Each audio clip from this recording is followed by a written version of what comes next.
এনায়েত প্রভুবাদ আবার একটা ভিডিও বানাইছে। আমি ওটা কইছিলাম পলিটিক্স নিয়ে কসকসানি না করতে। ভারতীয় পণ্য বয়কট আন্দোলনের সময় ওর কুরকুরে নিয়ে উঠছিল। ব্যাপার না, বাতের রোগীদের যেমন আমাবস্যার পূর্ণিমা বাতের ব্যথা জায়গায় ওঠে, তেমনি প্রভুপাদের কিছু বিশেষ বিশেষ সময় কুরকুরে নিয়ে ওঠে। ওরা নিয়ে কিছু বলতাম না, কিন্তু একটা ভিডিও সারিছে, এটা নিয়ে কিছু না কইলেই না। মুশকিল হইলো কইছে বিএনপি নিয়ে। বিএনপির ডিফেন্ড করা তো আমার দায়িত্ব না, দায়ও না, আমি বিএনপি করিও না। কিন্তু বিএনপি ব্যাশিং এর নামে কোন শয়তানিটা শ্রী শ্রী এনায়েত প্রভুপাত করতেছে সেটা দেখায় দেওয়া দরকার, কারণ এটা দেশের জন্য জাতির জন্য জরুরি। আমি ওরে প্রভুপাত বলি কারণ ও হইতেছে বিজেপির বুয়েট শাখার সভাপতি। বাংলাদেশে বিজেপির পলিসি পার্সু করে, ঠিক যেভাবে ভারতীয় পণ্য বয়কটের সময় আমাদের পিছে লাগিয়েছিল, এখন বিএনপির পিছে লাগিয়েছে। তো এটা এখন বিএনপির পিছে লাগা হচ্ছে এখন বিজেপির পলিসি। মানে বিজেপি এখন জানে যে আওয়ামী লীগ আর তো আসবে না, কিন্তু বিএনপি যেন না আসে ক্ষমতা, এটাই হইতেছে বিজেপির পলিসি। ও যেটা বলতে চাচ্ছে সেটা হচ্ছে আওয়ামী লীগ খারাপ, অবশ্যই ঠিক আছে, বিএনপি একই রকম খারাপ। বিএনপি একই রকম খারাপ একটা দল, এই বিএনপিকে ক্ষমতা আসতে দেওয়া যাবে না, ফেয়ার এনাফ। তো প্রভুবাদ আওয়ামী লীগের আমলে আওয়ামী লীগের শাসন নিয়ে কি কথা কবে পারছিল আপনারাই বলেন? তখন কিন্তু গোয়ার গু শুকায় গুটা হয়ে গেছিল, সেই সাহস হয় নাই। এখন ওর পৌরুষ জেগে উঠছে, বিপ্লবী হয়েছে, এখন এসেছে বিপ্লবী সাজিতে।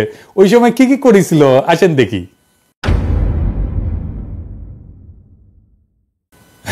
পদ্মা সেতু নিয়ে বই লিখেছিল, হ্যাঁ, পদ্মা সেতুর কত কিছু আবার ভিডিও করছিল পদ্মা সেতু নিয়ে।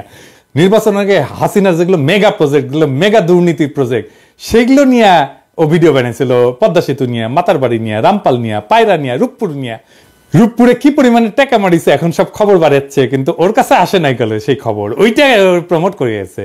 ইন্ডিয়া আউটের সময় ও ইন্ডিয়া আউটের পিছে লাগিয়েছিল, কইছিল মনে আছে না? এটা আবার দেখেন, বাংলাদেশের মানুষ নাকি পেঁয়াজ খেয়ে নেশা করে। শুনেন, বাংলাদেশের মানুষ দুইটা জিনিস দিয়ে নেশা করে, একটা হচ্ছে সয়াবিন তেল আর একটা হচ্ছে পেঁয়াজ। আবার দেখেন নসরুল হামিদের ওটি যে ভিডিও বানায় প্রশংসা করে, হ্যাঁ। আবার ইসরায়েল পণ্য বয়কটের সময় স্টারবাক্সের মগ নিয়ে ওই উপহাস, দুইটা মগ, দুই হাতের দুইটা মগ নিয়ে উপহাস করছিল বয়কটকারীদের। আজ এডিটর সাহেব দেখান তো 5ই আগস্টের আগের ভিডিওগুলো দেখান, এখানে টাইটেলগুলা, আর পরের ভিডিওগুলোর টাইটেলগুলো এটি দেখান। দেখেছেন? হ্যাঁ, বিপ্লবী পৌরুষ জায়গায় উঠেছে, বিপ্লবী হয়ে উঠেছে। আগে ছিল ধ্বজভঙ্গ, তারপরে 5ই আগস্টের পরে ওর পৌরুষ জায়গায় উঠেছে। তা আসেন ভিডিওর শুরুতে কি কইছে সেটা দেখি। 5ই আগস্ট বিকাল থেকে বিএনপির বিভিন্ন লেভেল থেকে এই দাবি আসতে থাকে যে আগামী 3 মাসের মধ্যে আপনাকে নির্বাচন দিতে হবে।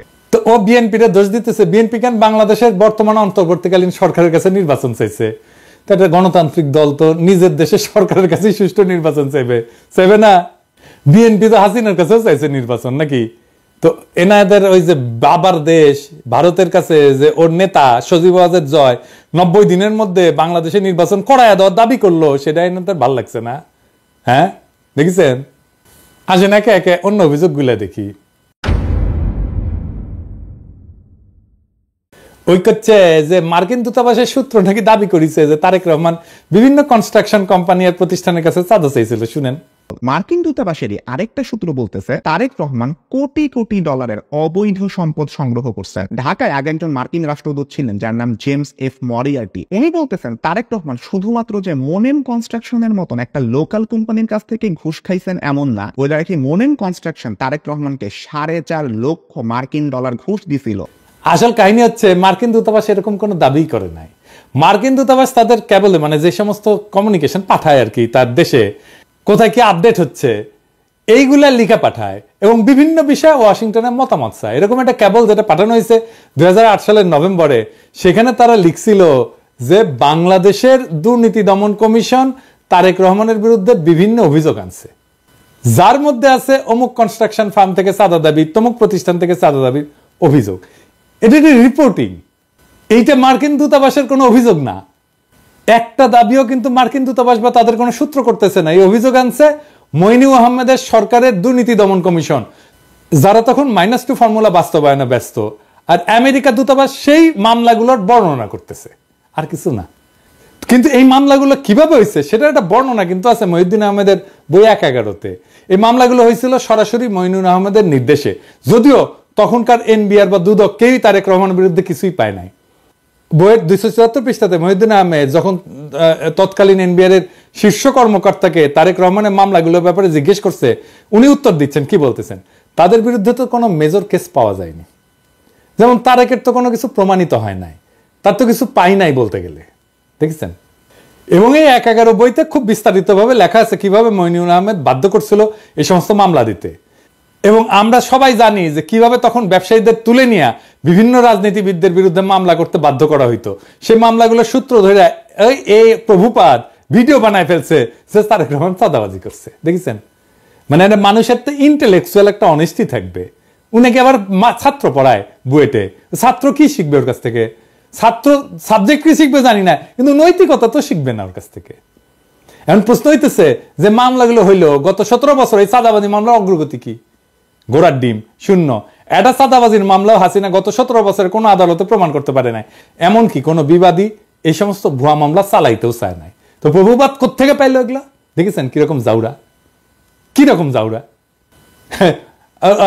এনায়েতের ভিডিওতে আমিন আহমেদ ভুইয়া নামে এক ব্যবসায়ীর কথা বলছে, যাকে নাকি তারেক রহমান হুমকি দিছিল চাঁদার জন্য। অথচ আমিন আহমেদ ভুইয়া নিজেই দাবি করছে যে তাকে জোর কইরা তারেক রহমানের বিরুদ্ধে মামলা করানো হয়েছিল। তো এডিটর সাহেব আগে দেখান প্রভুপাত কি কইছে। এই তারেক রহমান আল আমিন কনস্ট্রাকশনের মালিক আমিন আহমেদকে হুমকি দিছেন, তুমি যদি আমাকে $1.5 লক্ষ না দাও তাহলে তোমার কোম্পানি আমি বন্ধ করে দিব। তারপরে দেখান আমিন আহমেদ ভুইয়া কি কইছে। কারণ একটা ইস্তেদি বিষয় মামলাটি দেখুন বর্তমানে রাষ্ট্র বনাম তারেক রহমান সাহেব। আমি নিজে যদি উদ্যোগ হয়ে মামলা করতাম তাহলে তো মামলা চালুই থাকতো। আমার যদি উদ্যোগ বা ইচ্ছা থাকতো, আর স্বাভাবিক বিষয়, আমি তার সময় কেন মামলা করতে যাব? উনি তো আমার দলের সিনিয়র যুগ্ম মহাসচিব, উনি নমিনেশন দিয়েছে, আমার সাথে রাজনীতি করি। মানে প্রভুপাদ ভিডিওতে যার নাম উল্লেখ করে দাবি করছে যে তার কাছে তারেক রহমান চাঁদা চাইছে, সে নিজেই বলতেছে যে তার কাছে তারেক রহমান টাকা চায় নাই, তাকে মামলা করতে বাধ্য করছে মইনুল আহমেদের সরকার। মানে ওই যে বলছে বিএনপি তো এর মধ্যে ক্ষমতায় আসেনি, মইনুলের পর তো আওয়ামী লীগ ক্ষমতায়, তাহলে ও তো এমন না যে চাপ দিয়ে বলছে বিএনপি, তাই না? এইটা গেল প্রথম ধাপ্পাবাজি। দ্বিতীয় ধাপ্পাবাজি ধরি, প্রভুপাত দাবি করেছে যে তারেক রহমান নাকি বাংলাদেশের সিমেন্টসের সমস্ত চুক্তি থেকে 2% কমিশন নিয়েছিলেন। থার্ড এক্সাম্পল সিমেন্স থেকে এই তারেক রহমান এবং তার ভাই আরাফাত রহমান কোকো ঘুষ নিছেন বলে কিন্তু অভিযোগ আছে। একজন প্রত্যক্ষ সাক্ষী জানাইতেছেন বাংলাদেশে সিমেন্সের যত চুক্তি হইতো তার থেকে প্রায় 2% কমিশন এই তারেক রহমান নিতেন। সিমেন্সের বিরুদ্ধে আমেরিকার যে মামলা হয়েছিল সেই মামলা 20 পৃষ্ঠার রায়ে কোন ডকুমেন্টে তারেক রহমান সিমেন্সের কাছে টাকা চাইছে বা তারেক রহমানকে সিমেন্স 1 টাকাও কখনো দিছে এমন কোন কথার উল্লেখই নাই। এই যে তাহলে এই তথ্য প্রভুপাত কোথায় পাইছে? হ্যাঁ, আওয়ামী লীগ দিছে ওরে, ইন্ডিয়া দিছে ওরে, বুঝছাও। আচ্ছা, এরপরের ঘটনা আর এটা ইন্টারেস্টিং, কারণ এটা থেকে আরো পরিষ্কার হয়ে যাবে যে এই প্রভুপাদের বেসিকই ক্লিয়ার না। ওই দাবি করেছে যে টঙ্গীতে একটা 80 মেগাওয়াট প্ল্যান্ট নির্মাণের জন্য চীনা কোম্পানি হারবিন তারেক রহমানকে $7.5 লাখ মার্কিন ডলার ঘুষ দিছিল। শুনে 12ই অগাস্ট প্রধান উপদেষ্টার সাথে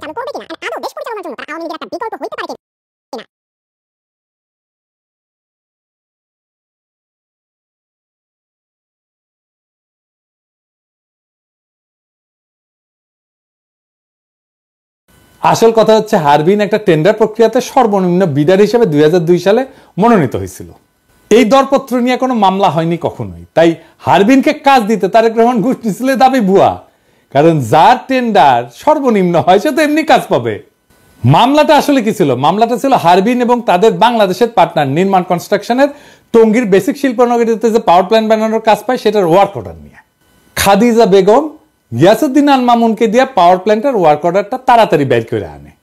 তো এটা কনসালটেন্সি ফি হিসেবে কিছু টাকা দিছিল বলে খাদিজা বেগম নিজে দাবি করছে আদালতে। খাদিজা বেগম পুরা মামলা কোথাও বলেন নাই যে এই টাকা তারেক রহমান খাদিজা বেগমের কাছে চাইছে বা দিতে বাধ্য করছে। তাই 2013 সালে এই মামলায় তারেক রহমানের নাম ছিল, কিন্তু তারেক রহমানকে খালাস দেয় আদালত। মানে হাসিনার আমলে তারেক রহমান আদালত থেকে খালাস পায়, হাসিনার আমলে। কিন্তু যে বিচারক খালাস দেয় সে আবার খালাসের রায় দিয়ে দেশে থাকতে পারে নাই, তার এসকে সিনহার মতো দেশ ছাড়া করে বাধ্য করা। উনি মানে ফিনল্যান্ডে আছেন। এরপর প্রভুপাদ দাবি করেছে যে তারেক রহমান নাকি বসুন্ধরা গ্রুপের কাছ থেকে 21 কোটি টাকা নিয়েছিল একটা মামলার বিচার প্রভাবিত করতে। বসুন্ধরা গ্রুপের মালিকের একজন ছেলে আছে, নাম হচ্ছে শাফিয়াত সোবহান স্থানভীর। ইনি কিন্তু আনভীরেরই ভাই। আর বিরুদ্ধেও একটা খুনের মামলার বিচার প্রভাবিত করতেও তারেক রহমান 21 কোটি টাকা নিয়েছিলেন বলে অভিযোগ আছে। এই গল্পটা তখন ডিজিএফআই বানায় পেপারগুলোকে খাওয়াইছিল, যেটা 2016 সালে ডেইলি স্টারের মাহফুজ আনাম নিজেই স্বীকার করছে। সে বলছে ডিজিএফআই বানানো গল্প ছাপানোতে তার ব্যাড এডিটোরিয়াল জাজমেন্ট ছিল।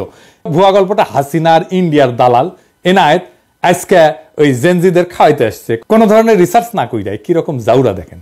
আকবর সোবহান সাহেবের ছেলেকে বাঁচানোর জন্য তারেক জিয়া এত কোটি টাকা দিচ্ছে, একদম ফিগারটা সব উল্লেখ ছিল, 50 কোটি টাকা দিচ্ছে। এটা খুব সুন্দর। তুমি প্রথমে তোমাকে বলতে হবে ডেইলি স্টারে ছাপা হয় না, শুধু প্রত্যেকটা কাগজে লিড করেছেন। না প্রত্যেকটা, আই ডোন্ট রিমেম্বার দ্যাট। না আমার মনে আছে না, এই প্রত্যেকটা কাগজে ওটা ছেপেছে। আমি মনে করি যে আমার সাংবাদিকতার সময়ে ওই সময়ে ডিজিএফআই এর দেওয়া নিউজ আনসাবস্টেন্টেটেড, আমি যেটা ইন্ডিপেন্ডেন্টলি প্রমাণ করতে পারি নাই, ওটা আমি লিখেছি, ইন্ডিপেন্ডেন্টলি ভেরিফাই করতে পারছি না। কিন্তু তুমি যদি আমাকে জিজ্ঞেস করো আমার সাংবাদিক জীবনে, এডিটরের জীবনে ওটা হচ্ছে একটা বিরাট ভুল। আমি ভুল করেছি। ওই সময় ডিজিএফআই এর দেওয়া নিউজ আমার ছাপানো উচিত হয়নি। ইট ওয়াজ এ ব্যাড এডিটোরিয়াল জাজমেন্ট। আমি অপকটে স্বীকার করি। কিন্তু ঘটনা হচ্ছে যে যতগুলো দুর্নীতির অভিযোগ আনছে তারেক রহমানের বিরুদ্ধে, সবগুলো 111 সরকার, এবং 111 তো আপনারা জানেন এটা ইন্ডিয়ার সরকার ছিল, তাই না? এই 111 সরকার ইন্ডিয়া হাতে বাংলাদেশকে তুলে দেয়। এই যে ওই সময় 111 ডিজিএফআই মানে যারা আসলে ইন্ডিয়ার বানানো জিনিস, বানানো তরকারি খাওয়াইছিল, সেই জিনিসটা খাওয়াইতেছে প্রভুপাদ আইসকা জেনজিদের। এবার আসেন খাম্বানিয়া মিথ্যাচারের আলাপটা করি। ওই 111 সরকারের সময় খাম্বা দুর্নীতি সহ বিদ্যুৎ খাতের দুর্নীতি তদন্তে ওরিব ইউনিভার্সিটি বুয়েটের সাবেক ভিসি আব্দুল মতিন পাটোয়ারির নেতৃত্বে একটা তদন্ত কমিটি তৈরি করা হয়েছিল। সেই রিপোর্টটা পর্যন্ত এখনো প্রকাশ হয়নি। খোঁজ নিয়ে জানা যায় যে এই সময় 100 কোটি টাকা মূল্যের খুঁটি সংগ্রহ করছে এরকম 4টা প্রতিষ্ঠান ছিল। এর মধ্যে 3টেই ছিল আওয়ামী লীগ সমর্থিত ঠিকাদারি প্রতিষ্ঠান। এই 5 বছরে আরইবির মোট খুঁটির বেশিরভাগ সরবরাহ করে আওয়ামী লীগ সরকারের সমর্থক ব্যবসায়ী কাজী শাহাদ আহমেদের মালিকানাধীন জেনকম গ্রুপের 5টা প্রতিষ্ঠান। এই গ্রুপ একাই 511 কোটি 30 লাখ টাকার কাজ পায়। এছাড়া আওয়ামী লীগ সরকারের সময় আরইবির খুঁটির পুরাটাই যোগান দেয় এই প্রতিষ্ঠান। 2002 থেকে 2003 সাল বিএনপি সমর্থিত ঠিকাদারদের ছোট ছোট আরো কয়েকটা প্রতিষ্ঠান কাজ পেলেও 100 কোটি টাকার মতো কাজ করছে গিয়াসউদ্দিন আল মামুনের মালিকানাধীন খাম্বা গ্রুপের 2টা প্রতিষ্ঠান। তবে জোট সরকারের 5 বছরে প্রথম 1 বছর এই প্রতিষ্ঠান কিন্তু কোনো কাজ পায়নি। জোট সরকারের 5 বছরে আরইবির লাইন অধিগ্রহণের আওতায় মোট 879 কোটি 31 লাখ 22 হাজার টাকার কংক্রিট খুঁটি কেনা হয়। এর মধ্যে জেমকন গ্রুপের 5টা প্রতিষ্ঠান খুঁটি সরবরাহ করে 511 কোটি 30 লাখ টাকার, কনফিডেন্স গ্রুপ সরবরাহ করে 119 কোটি 79 লাখ টাকার খুঁটি, খাম্বা গ্রুপের 2টা প্রতিষ্ঠান সরবরাহ করে 102 কোটি 10 লাখ টাকার খুঁটি। এবার এই যে সে পাশে লেখেন তো, কন্টেক্ট গ্রুপ সরবরাহ করে 85 কোটি 4 লাখ টাকার। এছাড়া টেস্কো পাওয়ার লিমিটেড 24 কোটি, রয়্যাল গ্রিন 13 কোটি, লুমেক রুম্বার 20 কোটি এবং অন্য একটা প্রতিষ্ঠান নাম ভুলে গেছি 25 লাখ টাকার একটা খুঁটি সরবরাহ করে। 2003-04 সালে আরইবির মোট খাম্বা কেনে 214 কোটি টাকার। এর মধ্যে জেমকন 104 কোটি, মানে অর্ধেকেরই। খাম্বা 41 কোটি, কনফিডেন্স 31 কোটি, কন্টেক্ট 26 কোটি, টেস্কো পাওয়ার 20 কোটি, রয়্যাল গ্রিন 5 কোটি টাকার কাজ পায়। 2004-05 সালে আরইবির মোট খুঁটি কেনে 194 কোটি টাকা। এর মধ্যে জেমকন 87 কোটি টাকা, খাম্বা মাত্র 29 কোটি, কনফিডেন্স 27 কোটি, কন্টেক্ট 21 কোটি, রয়্যাল গ্রিন 5 কোটি টাকা, অন্য একটা কোম্পানি 2 কোটি টাকার কাজ পায়। 2005-06 সালে 127 কোটি টাকা কাজের মধ্যে জেমকন 68 কোটি, খাম্বা 25 কোটি, কনফিডেন্স 25 কোটি, কন্টেক্ট 11 কোটি, রয়্যাল গ্রিন 2 কোটি টাকার কাজ পায়। তাহলে দেখা যাচ্ছে খাম্বার সাথে দুর্নীতিতে ওতপ্রোতভাবে জড়িত ছিল আওয়ামীপন্থী ব্যবসায়ী কাজী শাহাদের জেমকন গ্রুপ, তাই না? হিসাবটা কি বলে? হিসাব তো পাক্কা হিসাব, আপনি নিয়ে আসতে পারেন, এখনো নিয়ে আসতে পারেন, এইসব তো সরকারের কাছেই আছে। তো খাম্বা কি প্রভুপাত পাশাই ঢুকাইছে? হ্যাঁ, খাম্বা বেচলো আওয়ামী লীগ আর প্রভুপাতের পশ্চাতে ঢুকলো বিএনপির খাম্বা। হ্যাঁ, এবার আসেন জিয়া অরফানেজ ট্রাস্ট নিয়ে কথা কই। 6 number example, Zia orphanage trust fund আছে যেখানে এতিমদের জন্য টাকা আসে। ওই ফান্ডের অ্যাকাউন্ট থেকেও 2 কোটি টাকা হাতে আনেন এই তারেক রহমান। উনি তার নিজ শহর বগুড়াতে একটা জমি কেনার জন্য এই ট্রাস্টের তহবিলের টাকা ইউজ করে। ওই দাবি করেছে যে জিয়া অরফানেজ ট্রাস্ট ফান্ডের অ্যাকাউন্ট থেকে 2 কোটি টাকা হাতায় নিয়ে তারেক রহমান বগুড়া একটা জমি কিনছিল। সত্য ঘটনা হচ্ছে তারেক রহমান কোনো টাকা হাতায় নিয়ে জমি কেনে নাই, এই জমি কেনা হয়েছিল জিয়া অরফানেজ ট্রাস্টের নামে। দেখেন, যেটাই মামলার রায় বলা আছে তারেক রহমান অরফানেজ ট্রাস্টের টাকায় নিজের নামে কোনো জমি কেনে নাই, এটা হাসিনার আদালতও বলে নাই, কোনোদিন দাবিও করে নাই, কিন্তু হাসিনা আর ইন্ডিয়ার দালাল এনায়েত প্রভুপাদ দাবি করেছে। এবার আসেন রাজনৈতিক ষড়যন্ত্র নিয়ে আলাপ করি। দ্বিতীয় এক্সাম্পল, 10 ট্রাক অস্ত্র। বাংলাদেশের ইতিহাসে সর্ববৃহৎ অস্ত্র আর গোলা বারুদের চালান আটক করা হয় 2004 সালের 1 এপ্রিল রাতে। তো প্রভুপাদ হঠাৎ কইরা দুর্নীতি বিশেষজ্ঞ থেকে রাজনৈতিক ষড়যন্ত্র বিশেষজ্ঞ হয়ে গেল, ব্যাখ্যা করতে আসছে 10 ট্রাক অস্ত্র মামলা নিয়ে। তো 10 ট্রাক অস্ত্র মামলার ব্যাপারে আমাদের প্রভুপাদের দেখা যাচ্ছে যে আমাদের দেশের মানুষের উপরে ভরসা কম, তাই সব সূত্র হচ্ছে ভারতীয় গোয়েন্দারা, যারা 10 ট্রাক অস্ত্রের দোষ চাপায় বাংলাদেশকে বিপদে ফেলতে বদ্ধপরিকর ছিল। এখানে যদি বিএনপির কোনো ভুল থাকে তাহলে কি বর্তমান অন্তর্বর্তীকালীন সরকারের প্রধান উপদেষ্টা ডক্টর ইউনূসকে একইভাবে দোষারোপ করা যাবে না? উনিও তো ভারতের টিভি মিডিয়া এনডিটিভির সাথে সাক্ষাৎকারে বলছেন বাংলাদেশকে ভারত অস্থিতিশীল করতে চাইলে ভারতের 7 সিস্টার অক্ষত থাকবে না, বলছে না? তাইলে ভারতকে চাপে রাখার ব্যাপারে পররাষ্ট্রনীতি কি বিএনপির ভুল ছিল? এই নীতির কারণে বিএনপির ভোট পেতে বাধা থাকবে কেন? আবার নিজেই বলছে যে বিএনপি ক্ষমতা আঁকড়ে ধরে রাখতে চায়নি, সেটা কি প্রমাণ করে না যে বিএনপি গণতন্ত্র চাইছে বারবার? আমরা এই প্রসঙ্গে পরে আসব। এরপর সে ব্যাখ্যা করতে গেল 21 আগস্টে গ্রেনেড হামলা। এও দাবি করেছে যে মুফতি হান্নান নাকি 2004 সালের 14 আগস্ট হাওয়া ভবনে বসে পরিকল্পনা করছে। আমরা 21 আগস্ট বোমা হামলা। ডেইলি স্টারের 2009 সালের একটা রিপোর্টের মতে 2004 সালের 14 আগস্ট রাতে হাওয়া ভবনে বসে স্বরাষ্ট্র প্রতিমন্ত্রী বাবর, উপমন্ত্রী পিন্টু সহ জঙ্গি সংগঠন হুজির নেতারা বৈঠক করে শেখ হাসিনাকে গ্রেনেড হামলার মাধ্যমে মেরে ফেলার পরিকল্পনা করে। তো এইবার একটু মুফতি হান্নানের জবানবন্দিটা দেখি তো। মুফতি হান্নান 21 আগস্টের গ্রেনেড হামলার ব্যাপারে 2টা জবানবন্দি দিয়েছে। প্রথমটা 2007 সালে, যেটার ভিত্তিতে মামলা বিচার শুরু হয়ে গেছিল, কিন্তু সেই জবানবন্দিতে তারেক রহমানের হাওয়া ভবনের নাম নিশানাও ছিল না।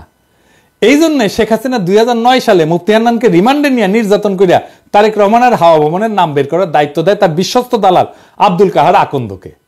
এরপরে 120 দিন রিমান্ডে নির্যাতনের পর মুফতি হান্নানকে দিয়া জোর কইরা 2011 সালে বলানো হয় যে এই হামলার আগে সে হাওয়া ভবনে তারেক রহমানের সাথে দেখা করছিল। এই জন্য 2024 সালের নির্বাচনে আব্দুল কাহার আকন্দকে হাসিনা নৌকা মার্কা প্রার্থী করে। এই দেখেন, এই নির্বাচনে আওয়ামী লীগ থেকে আমাকে নৌকা মার্কা প্রদান করা হয়েছে। আমাদের জাতির জনক বঙ্গবন্ধু শেখ মুজিবুর রহমান ও তার পরিবারের সকল সদস্য, একমাত্র মাননীয় প্রধানমন্ত্রী শেখ হাসিনা এবং তার বোন শেখ রেহানা বাদে সবাইকে হত্যা করা হয়েছে। এমনকি 10 বছরের শিশু রাসেলকেও হত্যা করা হয়েছে। আপনারা জানেন 21 বছর সংগ্রাম করে এই মাননীয় প্রধানমন্ত্রী 1996 সালে আবার ক্ষমতায় আসেন। ক্ষমতায় আসার পর বঙ্গবন্ধু হত্যা মামলা রুজু হয়। এতদিন এই হত্যা মামলা রুজু করতে দেওয়া হয়নি এবং সেই মামলার তদন্তভার আমাকে দেওয়া হয়। সেই মামলাটিও আমি পরবর্তী তদন্ত করি এবং সঠিক পথে নিয়ে আসি। এই সমস্ত মামলা করার কারণে আমাদের আওয়ামী লীগ, যেটা একটি পুরাতন দল, সেই আওয়ামী লীগকে ধ্বংসের মুখ থেকে রক্ষা করা সম্ভব হয়েছে এবং আওয়ামী লীগের রাজনীতিকে টিকিয়ে রাখার ব্যবস্থা করা হয়েছে। আমাদের মাননীয় প্রধানমন্ত্রী আমাকে নৌকা মার্কা দিয়েছেন। এইদিকে মুফতি হান্নান এই জবানবন্দি দেওয়ার সাথে সাথে প্রত্যাহারেরও কিন্তু আবেদন করে। এই জবানবন্দি ছিল পুরাই বানোয়াট। আপনি বলবেন যে আপনি বললেই বানোয়াট হয়ে যাবে, আছে না একটা জিনিস দেখি, মজার জিনিস। এটা বানোয়াট কেন? মুফতি হান্নান কবে কত তারিখে হাওয়া ভবনে তারেক রহমানের সাথে দেখা করতে গেছিল সেটা মনে করতে পারে নাই, তাই তার সাক্ষ্যে লেখা ছিল তারিখ এবং সময় মনে পড়ছে না। অথচ হাওয়া ভবনে তার বৈঠক ছাড়া বাকি সমস্ত ঘটনার তারিখ সহ বিস্তারিত বর্ণনা করছে মুফতি হান্নান। শুধু হাওয়া ভবনের মিটিংটার তারিখ তার মনে নাই। এখন আসেন একটা আদালত কিভাবে কাজ করে বোঝায়, কারণ হাসিনার আর মোদির ঘেটুপুত্র এনায়েত প্রভুপাদ আবার এগুলো বুঝবে না। আদালতে একটা মামলা যাওয়ার আগে পুলিশ তদন্ত করে এবার সম্ভাব্য দায়ী ব্যক্তিদের নামে চার্জশিট দেয়। এরপর আদালত এই চার্জশিট গ্রহণ করে বিচার শুরু করে। বিচারে বাদী এবং বিবাদী পক্ষ তাদের পক্ষে সাক্ষী হাজির করে। এছাড়া আসামিদেরকেও হাজির করা হয়। সবাইকে দুই পক্ষের আইনজীবীরা জেরা করে, মানে বিভিন্ন প্রশ্ন জিজ্ঞেস করে ঘটনার সত্যতা নির্ধারণের চেষ্টা করে। এই জেরার পর সবার যুক্তি তর্ক শুনে আদালত রায় দেয়। এখন খালি মুফতি হান্নান কেন, তার বাপও যদি জবানবন্দি দেয় যে তার 21 আগস্টে বোম মারছে তারেক রহমানের কথায়, কিন্তু আদালতের জেরায় যদি প্রমাণ হয় তাদের দাবি মিথ্যা, তারা খালাস পেয়ে যাবে। আর যদি তাদের জেরা করার কোনো সুযোগই দেওয়া না হয়, সেটা হচ্ছে একটা ক্যাঙ্গারু কোর্ট, যেখানে কোনো সুষ্ঠু বিচার হয় না। তাহলে যেখানে 21শে আগস্টের এই পুরা মামলায় মুফতি হান্নানের জবানবন্দির উপর তৈরি, সেই মুফতি হান্নানকে এই মামলায় জেরারই সুযোগ দেওয়া হয় নাই, বুঝছেন? জেরা করার ঠিক আগে মুফতি হান্নানকে ফাঁসিতে ঝুলায় খুন করে শেখ হাসিনা, যেন এই ঘটনার পিছনের সত্য সামনে না আসে। বুঝছেন তো কি রকম ক্যাঙ্গারু কোর্ট, কি আদালত, কি রায়, কি বিচার হয়েছে? মুফতি হান্নানের জবানবন্দি ছাড়া এই মামলার বিচারিক প্রক্রিয়াতে কেউ দাবি করে নাই যে হাওয়া ভবনে কোনো মিটিং হয়েছিল, যেখানে এই হামলার সিদ্ধান্ত নেওয়া হয়েছিল। আর মুফতি হান্নানকে অকথ্য নির্যাতন করে একটা জবানবন্দি আদার করলে সে জবানবন্দির কোথাও এই মিটিং এর তারিখের উল্লেখ নাই, আগে বলছি। কিন্তু হাসিনার দালাল, ইন্ডিয়ার দালাল এনায়েত প্রভুপাত জেনে গেছে যে মিটিং ঠিক 14ই আগস্ট হয়েছিল। শুনেন, ডেইলি স্টারের 2009 সালের একটা রিপোর্টের মতে 2004 সালের 14ই আগস্ট রাতে হাওয়া ভবনে বসে স্বরাষ্ট্র প্রতিমন্ত্রী বাবর, উপমন্ত্রী পিন্টু সহ জঙ্গি সংগঠন হুজির নেতারা বৈঠক করে শেখ হাসিনাকে গ্রেনেড হামলার মাধ্যমে মেরে ফেলার পরিকল্পনা করে। কই পাইছে? প্রমাণ দেখাতে পারবো? ওকে বলবেন প্রমাণ দেখাইতে। মানে যে হামলা করছে সে মনে করতে পারতেছে না কবে হয়েছে মিটিং, আর এনায়েত প্রভুপাত যাই না বসে আছে। বাবা, কঠিন তালেবর। দেখেছেন, অপরাধী সব জায়গায় তার অপরাধের চিহ্ন রেখা যায়। মিটিং এর তারিখটা এখানে কেন গুরুত্বপূর্ণ এটা বোঝা দরকার। মিটিং এ যারা উপস্থিত ছিল তারা সবাই রাষ্ট্রের গুরুত্বপূর্ণ ব্যক্তি, 2 জন এমপি, গোয়েন্দা বাহিনী প্রধান, তারেক রহমান নিজে। তো এত গুরুত্বপূর্ণ মানুষ যাদের প্রত্যেকের সাথে তো অনেক লোক থাকে, তাই না? তাদের এপিএস থাকে, বডিগার্ড থাকে, ড্রাইভার থাকে, আরো অনেক স্টাফ থাকে তাদের সাথে। কিন্তু কেউ কিন্তু একা না, আমাদের মতো না, সাধারণ মানুষ না। তাদের প্রত্যেকটা মিটিং এর শিডিউল থাকে, যেগুলো তার পিএসরা ম্যানেজ করে, এবং অনেকের সাথে মিডিয়ার লোকজনও থাকে তো সার্বক্ষণিক, তাই না? এখানে তো দেখবে কোথায় যাচ্ছে, কি করতেছে, সব জায়গায় মিডিয়ার লোকজন থাকবে। তাই রাষ্ট্রীয় দায়িত্বপ্রাপ্ত কোনো গুরুত্বপূর্ণ ব্যক্তি কোনো নির্দিষ্ট তারিখে মুফতি হান্নানের যদি উল্লেখ করতো, তাহলে বের করে ফেলা যেত যে গুরুত্বপূর্ণ ব্যক্তিরা সেদিন হাওয়া ভবনে ছিলেন না, এই পুরো মামলায় ডিসমিস হয়ে যেত। তাই সরকারি এই বানোয়াট জবানবন্দিতে জোর করে মুফতি হান্নানকে দিয়ে দেখায়, যেখানে যখনই তারিখের কথা আসছে তখন মুফতি হান্নানকে বলতে হয়েছে যে তারিখ আর সময় মনে নাই। এই এমপি, এতগুলো এমপি, 2 জন এমপি, স্বরাষ্ট্রমন্ত্রী, তারপরে তারেক রহমান, এতগুলো লোকের একটা দিন হাওয়া ভবনে গেছে, ওইটা বাইর করা যাবেই যাবে যদি এটা ঘটে থাকে সত্যি সত্যি। কিন্তু এত বুদ্ধি ওর মাথার থাকলে তো ওর তার ইন্ডিয়ার দালালি করতে হয় না, হাসিনারও দালালি করতে হয় না। এরপরে প্রভুপাত দাবি করছে যে বিএনপি নেতারা নাকি বাংলা ভাইয়ের জেএমবি কে পৃষ্ঠপোষকতা করছে। বিএনপি জামায়াত জোট সরকার জঙ্গি গোষ্ঠীকে তোষণ করত, তাদেরকে পালতো, এন্ড পরে নিজেদের কাজেও ব্যবহার করছে। তার সোর্সকে জানেন? নূর মোহাম্মদ কিশোরগঞ্জ থেকে নৌকা মার্কা নিয়ে ভোট ডাকাতি করে যেটা আওয়ামী লীগের সাবেক সংসদ সদস্য, এই লোক নিজেই ছিল বাংলা ভাইদের দোসর।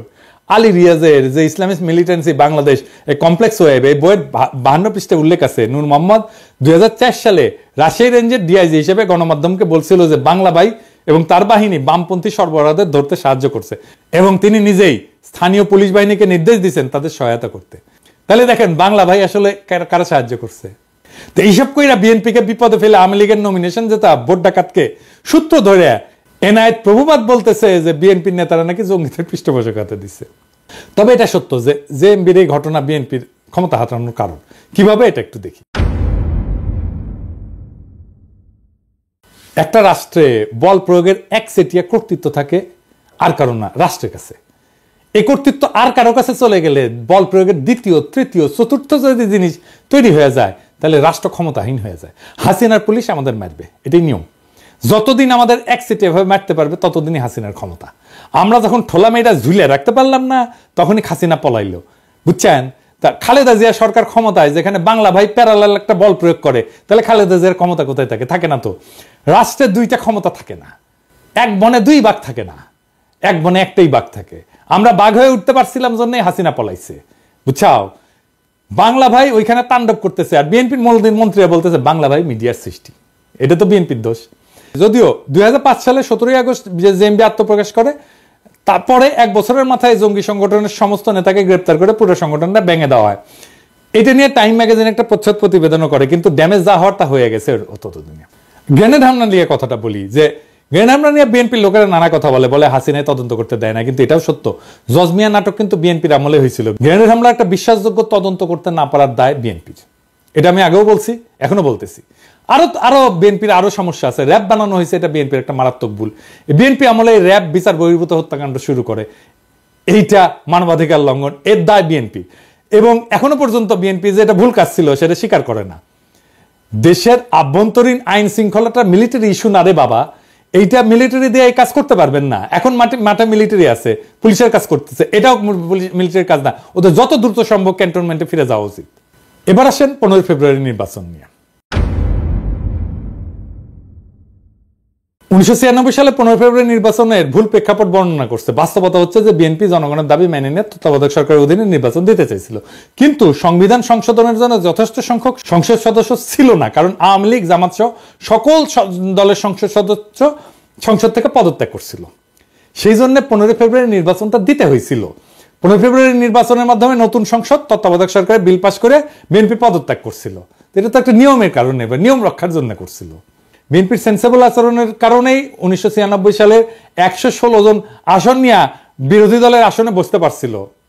সরকার যদি এতই খারাপ চালে তো এত আসন পাইতো না, তো যেটা আওয়ামী লীগের সাথে 2001 সালে ঘটছিল। কিন্তু এখন প্রভুপাতকে বলতে হবে, বিএনপি আমলকে আয়না ঘটছিল? কোন আন্দোলনে 2 সপ্তাহে 1000 মানুষ মারা গেছে, হেলিকপ্টার থেকে গুলি করা হয়েছে, স্নাইপার দিয়ে গুলি করা হয়েছে, সরাসরি বুকে গুলি করা হয়েছে, মাথায় গুলি করা হয়েছে স্নাইপার দিয়ে। বাংলাদেশকে ভারতের উপনিবেশ বানানো হয়েছে বিএনপির আমলে। বাংলাদেশের রাজনীতিতে ভারত হস্তক্ষেপ করছে, পর 3 টার্মে ভোট দেওয়া বন্ধ করে দিছে, লক্ষ কোটি টাকা পাচার হয়েছে, একটা গুমের ঘটনা ঘটছে, লাখ লাখ লোককে দেশান্তরী হইতে হয়েছে আমার মতো, নাকি বিপ্লব হয়েছে এরকম বিএনপি সরকারকে উৎখাতের জন্য? বিএনপি সরকারের বিরুদ্ধে কথা বলার জন্য পিটায় মারা হয়েছে কখনো? আওয়ামী লীগ ফ্যাসিবাদ কায়েম করছে, বিএনপি কখনো ফ্যাসিবাদ কায়েম করছে? বিএনপি 57 জন সেনা অফিসারকে মারছে বিদ্রোহের নামে? বিএনপি রাতের আধারে আলেমদের মাইরা লাশ গুম করছে? বিএনপি আমলে দুর্ভিক্ষ হয়েছে? এরপরে বলে বিএনপি আওয়ামী লীগ এক। স্বাধীনতার পর আওয়ামী লীগ 25 বছর শাসন করছে, বিএনপি করছে 15 বছরের মতো। আওয়ামী লীগ মাত্র একবার শান্তিপূর্ণভাবে ক্ষমতা হস্তান্তর করছে, 2 বার তাকে নির্বাচন দিয়ে হটানো যায় না, রক্তাক্ত বিপ্লব করে হটাইতে হয়েছে। হ্যাঁ, শালার আমি জাউরা সিল দেই নাই না? হ্যাঁ, দেন এডিটর সাহেব, দেন জাউরা সিল দিয়ে দেন, 2 বার দেন, 3 বার দেন। 111 একটা পলিসি ছিল -2, মানে হাসিনা খালেদা দুইটাই বাদ, কিন্তু আসলে ওইটা -1, মানে Hasina in Khaleda out. BNP জামাতকে ক্ষমতায় আসতে দেওয়া যাবে না, এটা ইন্ডিয়ান লাইন, এটা বিজেপি কংগ্রেস সবার লাইন। কারণ বিএনপি জামাত ক্ষমতায় থাকলে ইন্ডিয়ার বাংলাদেশে ভাত নাই। ভারতীয় পণ্য বয়কটে ভারতকে বাঁচাইতে আসছিল প্রভুপাত, এখন আওয়ামী লীগের পতনে ইন্ডিয়াকে বাঁচাইতে আসছে প্রভুপাত, কারণ ইন্ডিয়া জানে যে আওয়ামী লীগের জিন্দগিতে ক্ষমতায় আসতে পারবে না।